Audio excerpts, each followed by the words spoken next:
selamat datang teman-teman di podcast Can Stay, podcast santai membahas informasi terkini dengan ngobrol-ngobrol santai.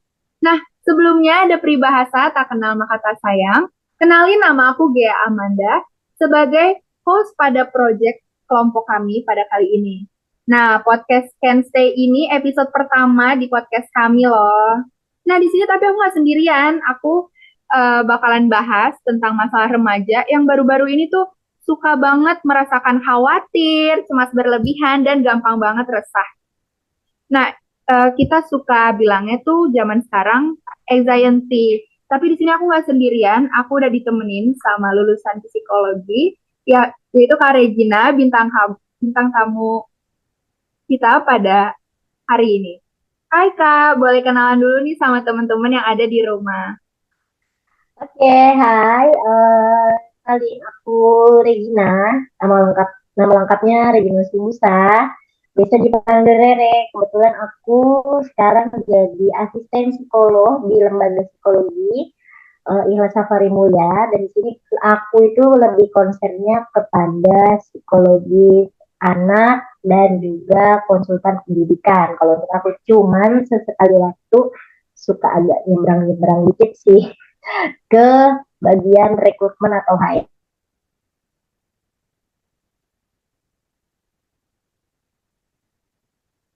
kalau memang diperlukan. Jadi sebagai konsultan pendidikan gitu. Biasanya galau-galau mau kuliah, jurusan apa, galau-galau mau masuk SMA atau SMK gitu. Jadi di situ aku bantu mereka supaya nggak galau-galau lagi.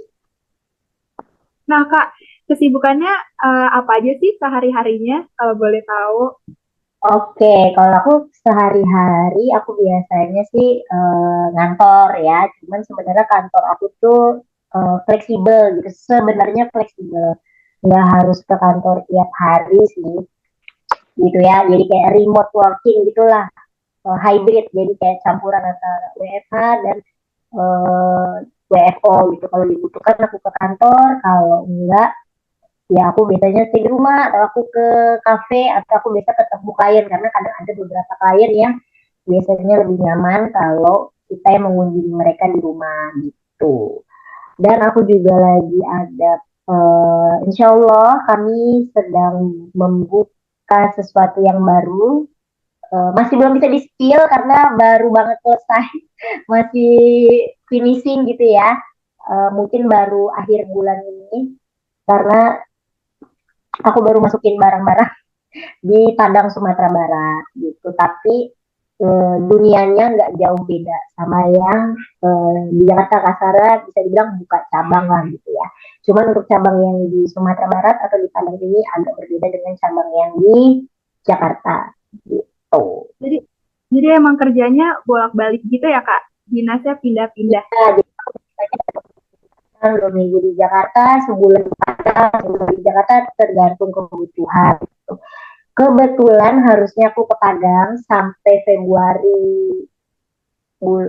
bulan Februari 3 bulan harusnya. Cuman karena lagi ada musibah gitu di Padang, jadi aku belum berani untuk ke sana gitu. Jadi aku cuma remote aja dari Jakarta untuk sementara. Mungkin dalam bulan ini dan mungkin dalam 1 mingguan ini mungkin aku balik lagi karena ternyata barang-barangnya udah di drop ke kantor di sana. Jadi aku harus cek kurang-kurang apa, butuh-butuh yang kurang-kurang gitu.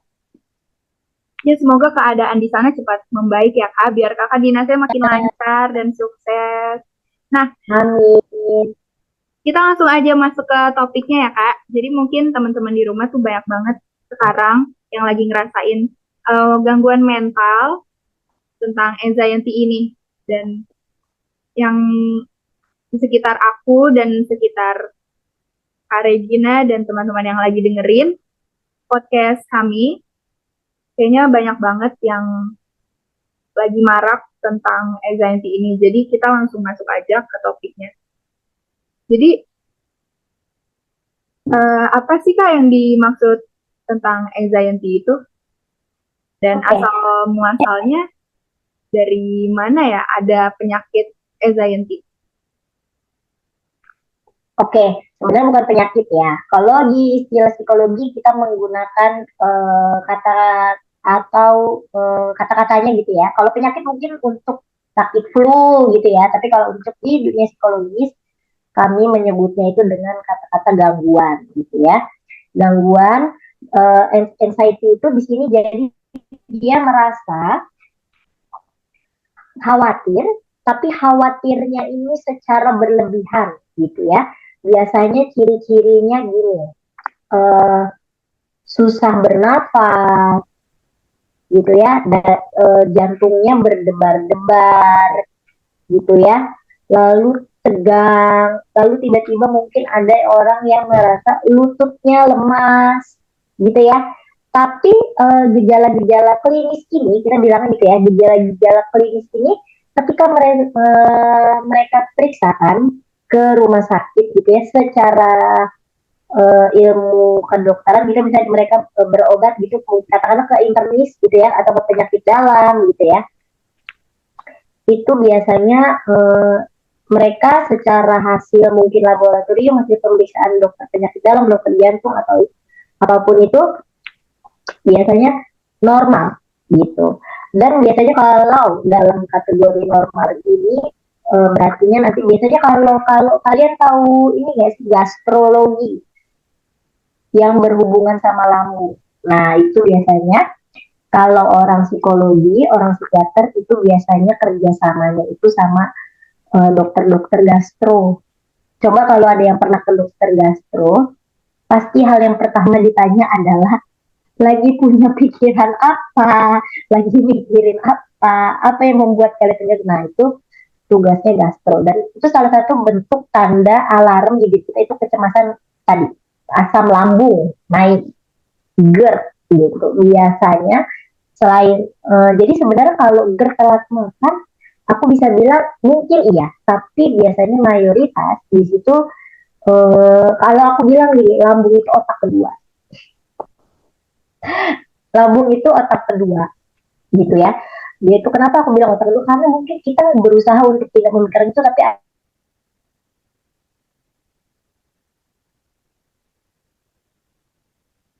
asam lambungku kumat dan vertigo kumat mungkin karena lagi hektik kerjaan, sehingga aku berpikiran berlebihan gitu ya, sehingga menimbulkan kecemasan apakah bisa selesai, apakah semuanya bisa aku kerjakan gitu, jadi hasil seperti itu contohnya gitu ya. Dan biasanya yang paling uh, terasa nyata itu bisa kalau klien-klienku adalah dia itu biasanya susah untuk bernafas. Jadi bisa kalau nafas tiba-tiba mereka merasakan tidak bisa nafas saja. Tapi kalau dicek saturasinya gitu ya, cek pasokan oksigen mereka itu normal. Gitu. Jadi ciri-ciri spesifiknya kayak gitu ya Kak. Tapi kalau misalkan gerakan tubuh yang berlebihan dan biasanya dia tuh kayak suka sakar dirinya sendiri, kayak nyakitin dirinya sendiri, dan dia kayak gemeter gitu. Itu termasuk ciri-ciri dari anxiety nggak sih Kak? Ya, biasanya mereka gemetar, mereka ada tremor. Biasanya orang-orang dengan gangguan mental, nggak cuma anxiety aja ya. Misalnya skizofrenia, bipolar, itu biasanya mereka ada tremor di atau kaki. Jadi mereka selalu kalau sedang ada triggernya atau yang memicu itu, biasanya mereka akan shaking. Makanya biasanya untuk yang mereka berobat, kalau skizofrenia dan bipolar itu kan mereka harusnya nggak bisa seperti aku psikolog gitu ya, mereka harusnya ke psikiater. Itu mereka minum obatnya itu untuk mengurangi tadi tremornya tadi, supaya mereka tidak shaking gitu. Tapi biasanya orang dengan gangguan itu tadi anxiety, bipolar, skizofrenia gitu ya, yang kalau orang awam bilangnya halu-halu itu ya, bilangnya halu, itu biasanya mereka pasti ada tremor gitu. Jadi anxiety dan bipolar dan panic attack itu adalah penyakit yang sama ya Kak, atau ada bedanya nggak sih Kak? Beda. Kalau panic attack itu masuk dalam, kan gangguan kecemasan itu salah satunya adalah itu tadi panic attack gitu. Kalau skizofrenia dan bipolar itu mereka kalau bipolar itu masuknya ke gangguan mood Jadi mereka bisa tiba-tiba merasa senang berlebihan, gitu ya. Mereka bisa senang secara berlebihan, lalu kalau sedih-sedih sekali sampai mungkin mereka bisa menyakiti diri mereka sendiri. Mungkin mereka terpikir untuk suicide gitu ya, atau self harm gitu. Aku pernah dapat klien itu dia self harm, jadi dia ini silet-silet tangannya gitu. Ada yang sampai itu. Tapi kalau untuk kecemasan itu biasanya dia kalau untuk kecemasan atau panik biasanya itu sih, biasanya itu kan. Cuman dia biasanya susah nafas, keringatnya lebih banyak, kepala, dan terus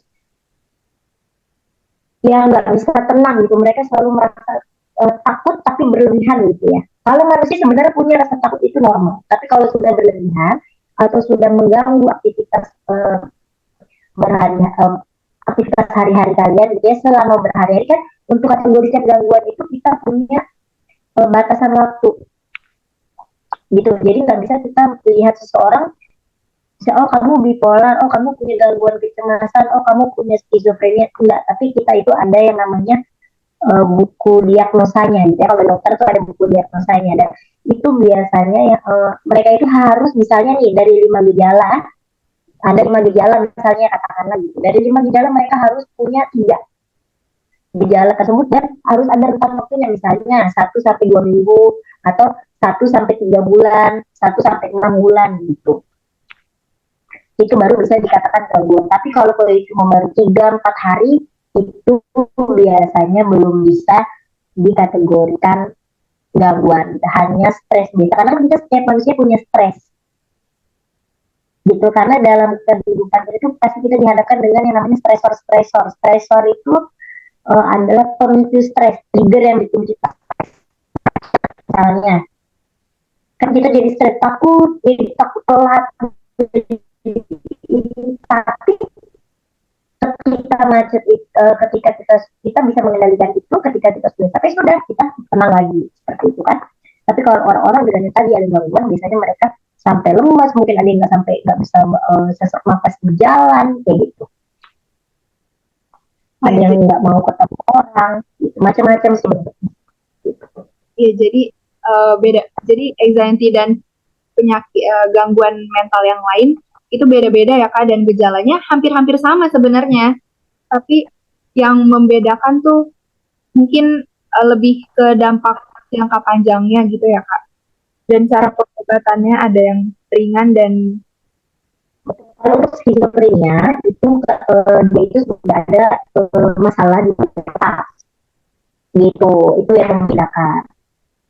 Dan juga biasanya kalau orang dengan skizofrenia mereka ada halusinasi gitu ya, atau waham seperti itu. Jadi mereka bisa mendengar bisikan-bisikan, tapi sebenarnya itu nggak nyata gitu.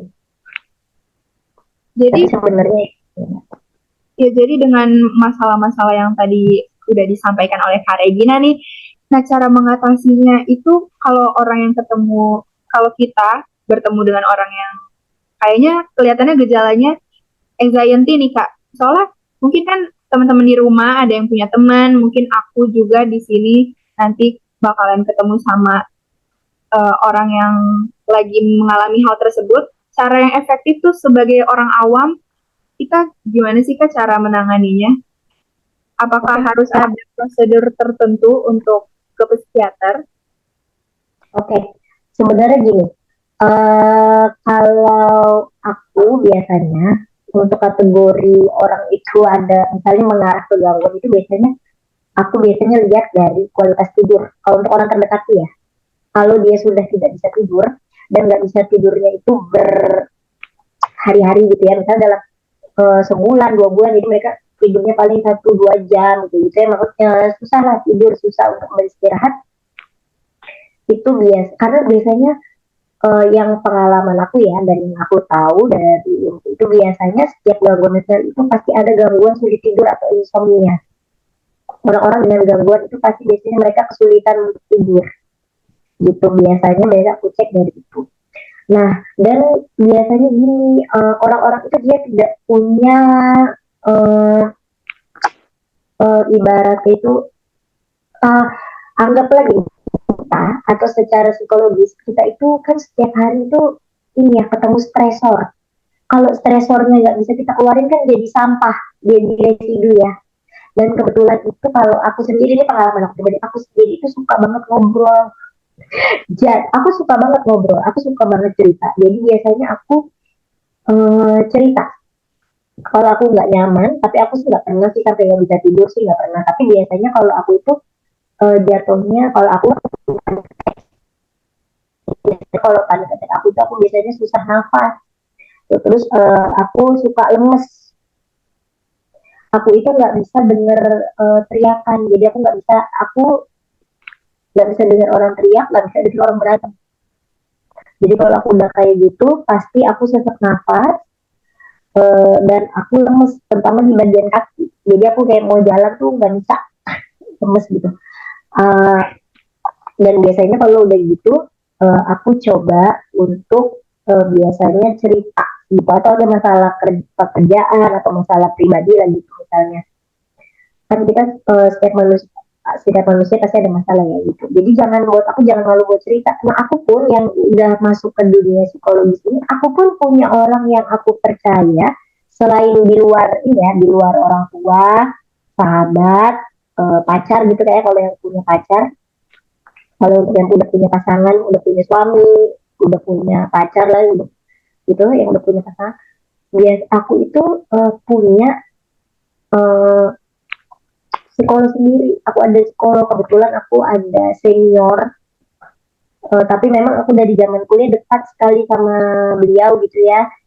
Beliau sudah berkeluarga. Kami masih suka ketemu sih, atau kalau biasanya kita memang lagi sama-sama sibuk nggak bisa ketemu dan aku butuh cerita, biasanya aku telepon atau aku WhatsApp. Aku cerita by WhatsApp atau aku biasanya telepon gitu. Jadi aku kita aku prefer untuk punya saluran gitu kan, bilang aja itu saluran itu terutama untuk psikolog pribadi lah katakan gitu ya, aku punya orang tempat untuk bercerita tadi. Karena gini, uh, kadang ada cerita-cerita yang kita nggak bisa ceritain ke orang lain gitu, itu ke pacar kalian, ke orang tua kalian, ke sahabat kalian gitu ya. Dan biasanya dan kadang orang yang di luar itu lebih punya perspektif permasalahan yang lebih luas.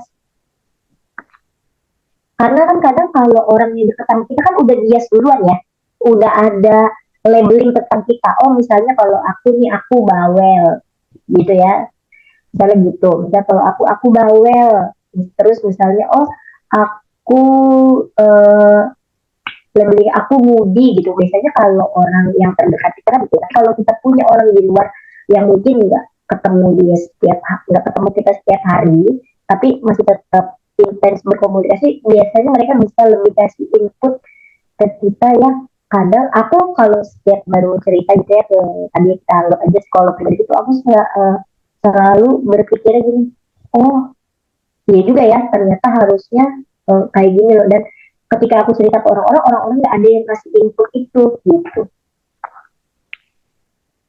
Kayak gitu sih, jadi saran aku kayak gitu, cari orang yang kalian percaya mau cerita. Terus kalau kalian ngeliat teman kalian yang tadi yang lagi punya permasalahan, coba aja diajak ngobrol. Misalnya mereka sering ngopi di kantin lah gitu, misalnya sering minum kopi, minum es teh manis atau jajan di koperasi kalian sama Mas Dika lah itu ya. Boleh kalian ajak ngobrol, kalian cari tahu kenapa mereka lagi kenapa.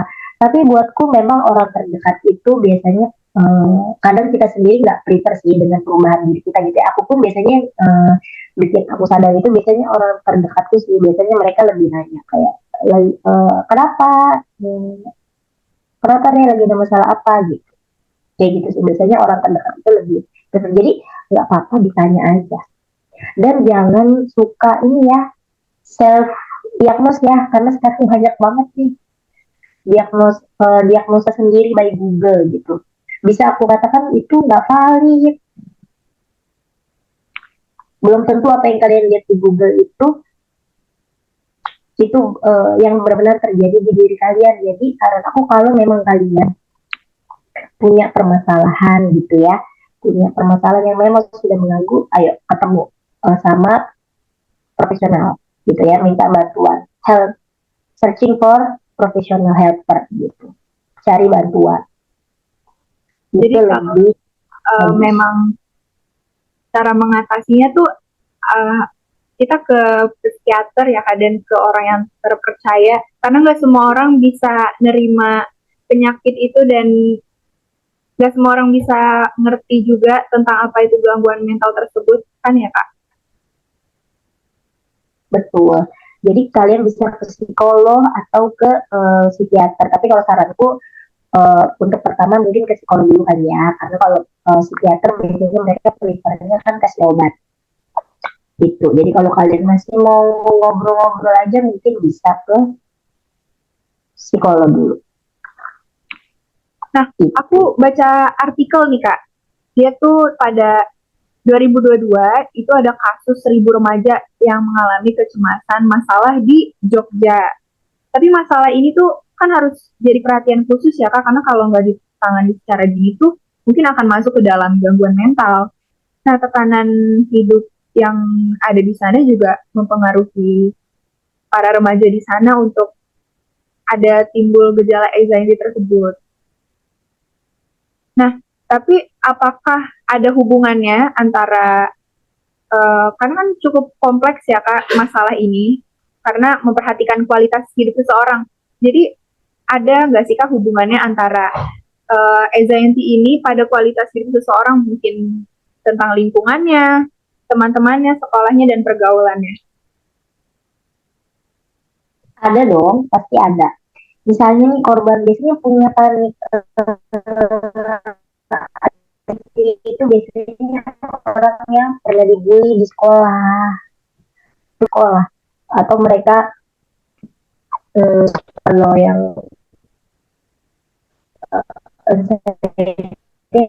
aku coba mereka pernah dibully di sekolah atau gitu ya, kayak gitu. Dan itu dan jadi mereka tekanan itu, dan mereka nggak bisa untuk menerima tekanan-tekanan itu. Kan semua, setiap orang kan punya limitnya beda-beda ya, aku bilang limit orang tuh beda-beda.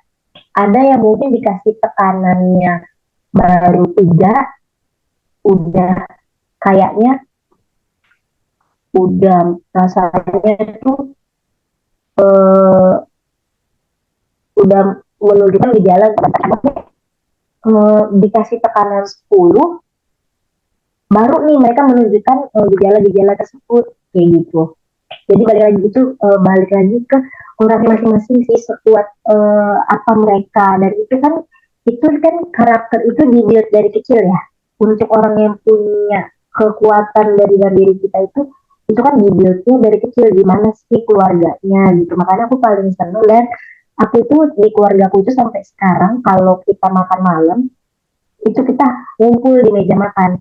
Sampai kasus yang hubungan dengan gaya hidup. Iya.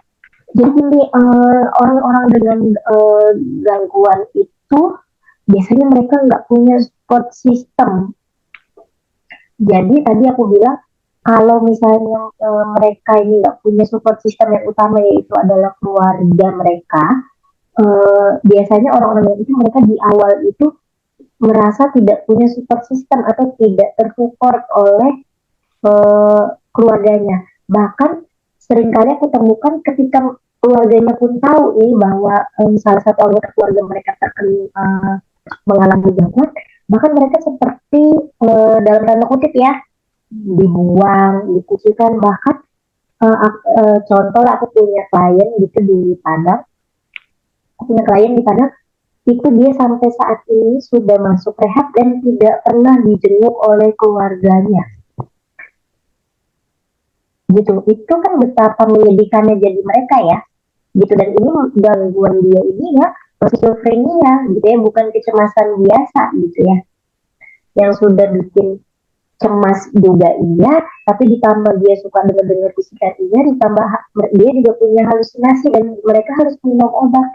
Kalian pernah kebayang nggak sih orang itu setiap hari minum obat itu, dan mereka minum obatnya setahu aku ya kondisinya itu seumur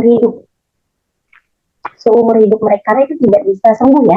Aku tekankan sekali lagi bahwa gangguan itu tidak bisa sembuh, tapi mereka bisa pulih secara sosial. Ngerti nggak maksudnya? Pulih secara sosial di sini mereka bisa kerja lagi, mereka bisa mungkin yang tadinya nggak bisa bangun relationship sama lawan jenis, mereka bisa build relationship sama lawan jenis, mereka bisa adapt lagi dengan orang gitu ya, mereka bisa adaptasi dengan orang baru, bisa yang tadi mereka takut gitu ya sama orang baru, mereka bisa adapt itu, mereka bisa adaptasi dan orang kalau minum obat setiap hari kan bosan ya. Bayang nggak kalian setiap hari mereka harus minum obat yang sama, jamnya sama gitu ya. Tapi mereka nggak disuka kan, capek gitu ya. Dan untungnya di lembaga rehab itu perawat-perawatnya gitu yang nurse-nya tuh baik-baik banget gitu ya. Tapi kalau yang keluarganya rajin jenguk apa, aku jujur aku senang ngelihatnya gitu ya, bahwa oh mereka sangat support. Jadi keinginan, karena kan nanti mereka kalau udah direhab kan biasanya 3 sampai 6 bulan boleh pulang kan kalau mereka sudah oke lah gitu. Kalau misalnya mereka udah oke, itu biasanya salah satu yang bikin mereka oke ya itu tadi, bahwa mereka udah bisa untuk tadi support gitu, dapat support dari keluarganya sehingga mereka dapat tadi pulih secara sosial gitu. Iya Kak. Jadi untuk masalah kualitas hidup dan hubungannya sama anxiety ini tuh ini ya Kak, termasuk ke habit dan cara pola asuh dari orang tuanya juga ya Kak. Pola asuh itu penting gitu ya. Jadi aku bilang kalau nanti ini kan kita bakalan jadi orang tua ya gitu. Jadi aku bilang sekecil-kecilnya itu misalnya kalian misalnya ini kan aku tuh sama keluarga aku tuh aku ada waktu untuk aku pergi berdua saja sama ibuku gitu ya. Jadi nggak harus bareng-bareng ya. Aku tekannya di sini nggak harus bareng-bareng, tapi kita juga harus ada relationship dengan setiap anggota keluarga. Misalnya aku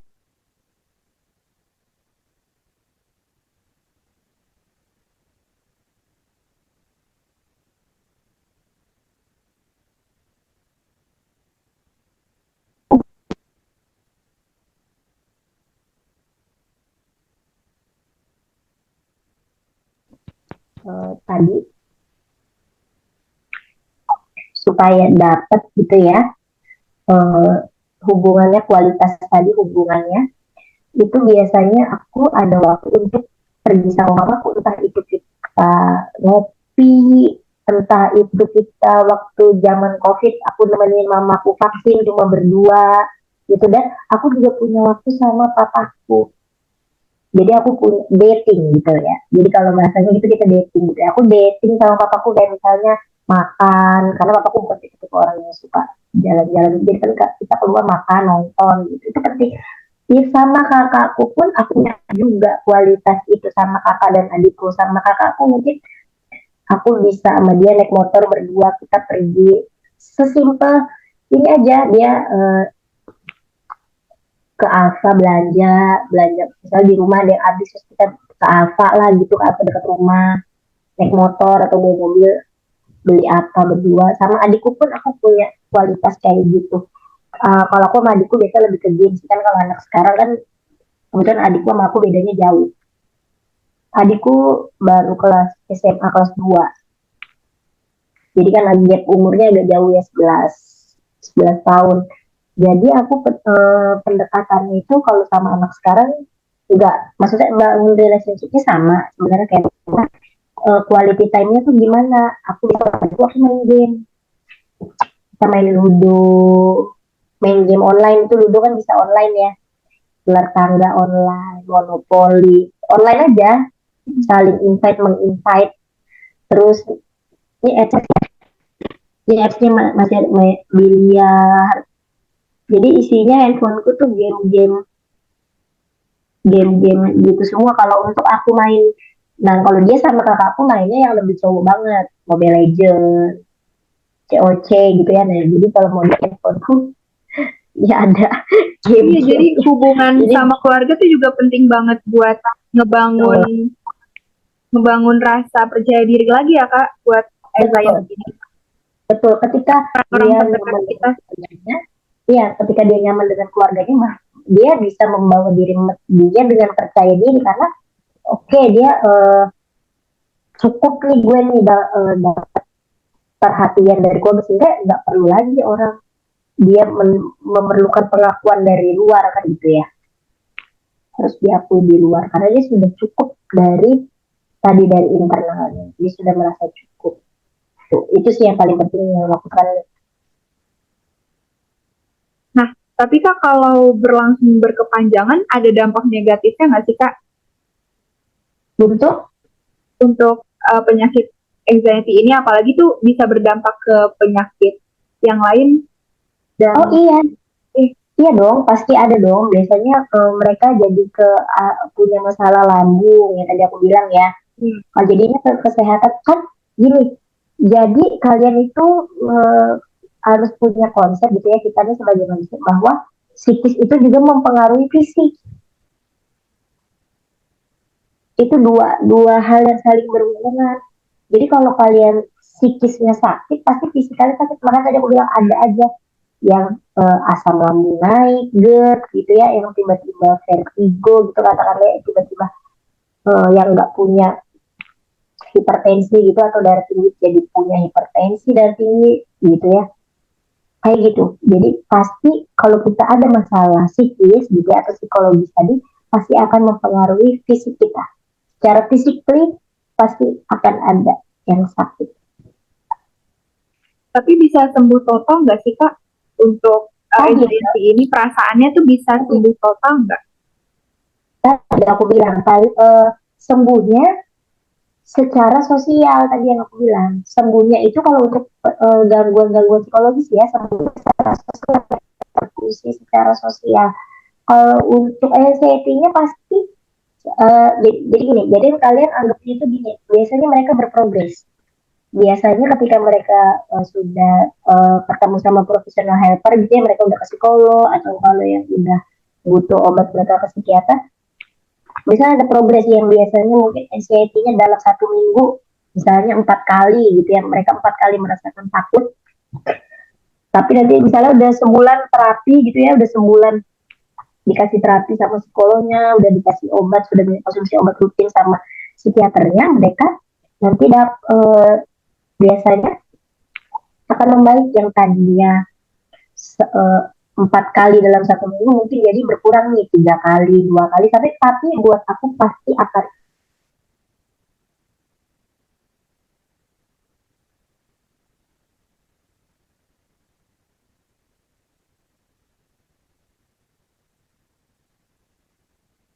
ada masa-masa. Kenapa harus ke psikolog? Itu supaya satu, benahin mindsetnya dulu, benahi mindset atau pemikiran mereka yang biasanya kan kalau orang itu kan pemikirannya irasional ya. Biasanya kalau anak muda tuh bisa oke, orang tua gue cerai berarti orang tua gue nggak sayang sama gue, itu kan irasional gitu kan. Makanya aku selalu bilang sama kalau klien aku yang broken home gitu, bahwa yang punya masalah itu orang tua kalian, kaliannya mah tidak ada masalah gitu ya. Jadi aku kayak gitu. Terus yang kedua tadi kalau biasanya gini, kalau untuk diri sendiri, kalau aku biasanya aku praktekin, aku sih selalu sharing ke butterfly hug. Kalau kalian merasa ini nggak untuk orang yang punya gangguan aja ya, kalau kalian merasa nggak nyaman, kalian lagi nangis, lagi sedih, kalian coba praktekkan butterfly hug. Kalau butterfly hug itu jadi kalian sini silang tangannya, terus kalian peluk diri kalian, peluk desa serat yang kalian mau. Itu kalau di aku yang terapkan ke klien aku dan aku sendiri pun pribadi menerapkan itu, biasanya kita feel much better sih, gitu, kita akan merasa lebih baik. gitu kalau kita pakai butterfly.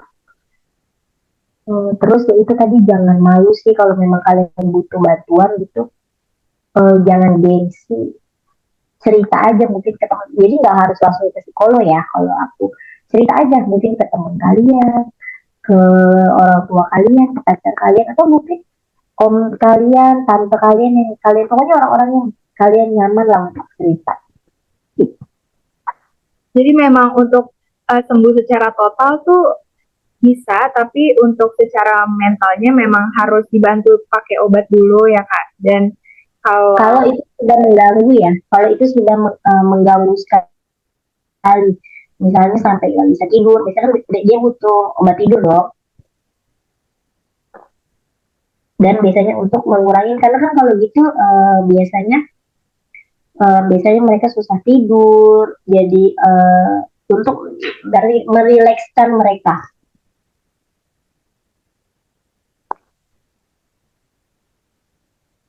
Itu biasanya antidepresan, jadi supaya mereka mengurangi si depresifnya kalian itu. Dan biasanya atau kalian bisa meditasi, kalian mungkin bisa meditasi gitu ya, atau olahraga kan sekarang lagi ini tuh lari, tenis gitu ya. Coba deh, kalau aku kebetulan aku badminton. Kalau aku badminton. Biasanya aku setiap hari Sabtu gitu, aku aku aku badminton. Nah itu biasanya olahraga juga membantu sih untuk healing tadi. Dibandingkan kalian harus minum obat kan, karena kan tadi aku bilang obat-obatan itu kan punya efek pastinya ya dengan ginjal kalian gitu ya, pasti berefek ya kalau kalian minum obat tiap hari. Jadi kalau aku lebih prefer biasanya saranin klien-klien itu coba olahraga, atau biasanya aku kasih mereka notes, aku kasih hadiah kecil mereka, aku belikan mereka buku sama pulpen supaya mereka bisa tulis apa yang mereka mau, apa yang mereka rasakan hari itu, journaling. Nah itu penting juga sih. Aku pun sampai sekarang masih journaling, jadi kalau di handphone aku punya grup dengan diriku sendiri. Jadi biasanya aku kalau lagi kesel sama orang gitu ya, lagi gak nyaman, biasanya aku journaling di tadi aku kan yang sekarang teknologinya udah canggih lah ya, bisa gitu. Jadi aku ada grup di WhatsApp cuma aku sama diriku doang. Biasanya aku tulis tuh di grup itu, aku kenapa, aku merasa apa, itu bisa juga buat tips selain tadi olahraga, meditasi gitu. Aku pernah ikut meditasi gitu, cuman aku kan orangnya nggak bisa tenang.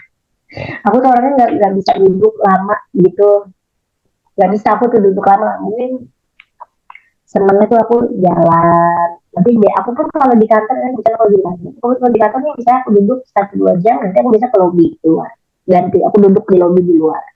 Kalau nggak sambil bawa laptop. Kalau masih ada kerjaan saya, aku bawa laptop, aku duduk lobby luar, nanti aku kerja 1 jam di depan atau 1,5 jam aku masuk lagi. Aku bisa gitu, karena aku orangnya aja tuh bisa diem, bawel ya. Jadi biasa aku biar nggak stres, kan kalau kita diem aja gitu kan stres ya. Aku biasanya biar nggak stres, nggak merasa cemas gitu, biasanya aku gitu. Aku gitu, aku duduk di lobby, buka laptop, dan aku kerja, nanti aku balik, udah. Jadi hubungan sama diri sendiri juga harus diperhatikan ya Kak, untuk agar bisa berdamai sama gangguan mental anxiety ini. Betul dong, kan kalau kita naik pesawat aja, sebelum kita menyelamatkan orang lain kan kita harus pakai masker oksigen untuk diri kita dulu dong. Baru kita makaiin untuk misalnya adik kita yang kecil, atau kalau yang punya anak, untuk anak kita kan gitu. Baru kita pasangkan untuk dia, tapi awal kita harus pakai buat diri kita dulu. Nah, teman-teman yang ada di rumah, kita udah dapet banyak banget informasi dan ilmu dari Kak Regina, mulai dari apa sih itu tentang anxiety. Anxiety adalah perasaan cemas, khawatir berlebihan, dan ciri-cirinya apa aja, apa perbedaannya. dari panic attack, bipolar, dan anxiety. Ternyata beda-beda guys, tapi gejalanya emang sama-sama, sama gak jauh beda ya kan Kak. Nah, terus kita juga tadi dapat ilmu cara mengatasinya sebagai orang awam, mungkin mengajak mereka untuk yang memiliki gejala tersebut untuk bisa speak up dan lebih terbuka tentang apa yang mereka rasakan. Dan kalau ini berkepanjangan bisa berdampak negatif loh bagi kesehatan kalian, bukan cuma mental kalian, tapi kesehatan mental kalian juga. Dan kalian juga dan tadi kita juga bisa dapat banget pelajaran tentang banyak hal, nggak cuma anxiety aja, tapi bisa lebih ke kita melakukan perbaikan habit dan sikap karakter kita, mendekatkan diri kepada keluarga juga, biar dan yang paling penting dan paling utama kita bisa berdamai dengan diri sendiri dan berteman dengan diri sendiri, merangkul diri kita secara dan menyayangi diri kita sepenuhnya. Jadi teman-teman gak kerasa banget kita udah ada di akhir podcast. Di sini kita banyak banget belajar tentang masalah anxiety ya. Dan terima kasih banget Kak Regina yang udah nyempetin waktunya, udah hadir di Zoom setelah kita udah reschedule banyak banget. Iya. Nah, teman-teman yang lagi dengerin, terutama aku jadi tahu banget dan tentang masalah kesehatan mental yang satu ini, bukan anxiety aja, masih banyak banget lagi yang udah tadi kita ngobrol-ngobrol. Terima kasih Kak, semoga sharing-sharing kita hari ini bisa bermanfaat bagi aku, teman-teman yang lagi di sini, buat Bu Dinov, buat Bu Hanum juga, dan kita semua jadi lebih aware nih sama kesehatan mental dan lebih bisa menjaga fisik juga yang gak kalah penting. Karena kesehatan mental ini nggak bisa kita lupain dan nggak bisa kita sepelein ya Kak, karena setiap orang punya kapasitasnya sendiri buat bisa menghadapi dan mengatasi masalah-masalah kesehatan. Nah, jadi guys, segitu dulu podcast Can Stay pada episode pertama. Semoga kalian enjoy ya. Sampai ketemu lagi di podcast project kami. Dadah, see you!